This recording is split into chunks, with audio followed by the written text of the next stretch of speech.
What's up, team? Let's take a deep dive into simple strategies for better sleep. Now, I'm sure on Instagram, on TikTok, on social media, amongst your friends, you're looking at all these cool and new recovery tools in the market, in stores, online, and what have you. None of these recovery tools are bad per se. However, the cheapest and easiest recovery tool that everyone has access to and we don't do enough of, it's sleep. If you sleep and follow all these guidelines, I promise you, you'll wake up each day feeling refreshed, feeling energized. Most importantly, going into classes and going into basketball, being able to perform at much higher levels. And that's what your goal is, okay? So number one, if you're trying to have a better sleep scenario, you recover better, you perform at higher levels on the court, you complete all the things you want to complete in the classroom, you make that shot, you make that pass, follow this list of 4 things here, okay? Number one is you want to find a quiet environment, right? Little to no sound. So for example, if you live near a train station, close the window. If your brother or sister or parent are in the next room watching TV, close the door.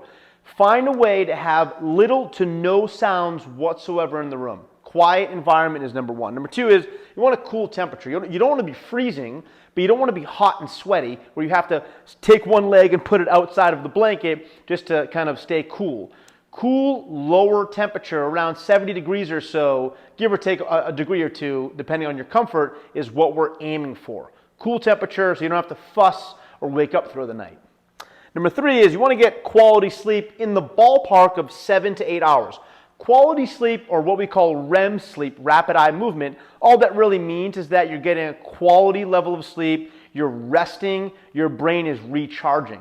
7 to 8 hours is really easy to do if you time it right. So make sure, for example, that you're in bed asleep by 10 p.m. and you wake up at 6 p.m. That's a very reasonable scenario that you can certainly achieve on any night. Now, stuff happens, life happens. Maybe you get to bed at 11 o'clock to 11 p.m.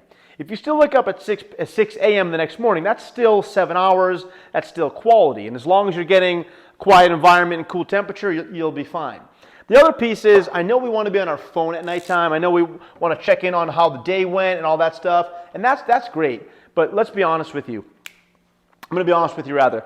Putting the phone down, letting you get to sleep, those notifications, those things that occurred in the world or on social media, they'll be there the next day. If you ultimately have to spend 5 or 10 minutes just kind of reviewing your phone, what happened throughout the day before you go to bed, I strongly recommend dimming the light to really, really low on your phone, only spending about 5 or 10 minutes, and then getting to bed, like we talked about, by 10 or as close to 10 p.m. as possible.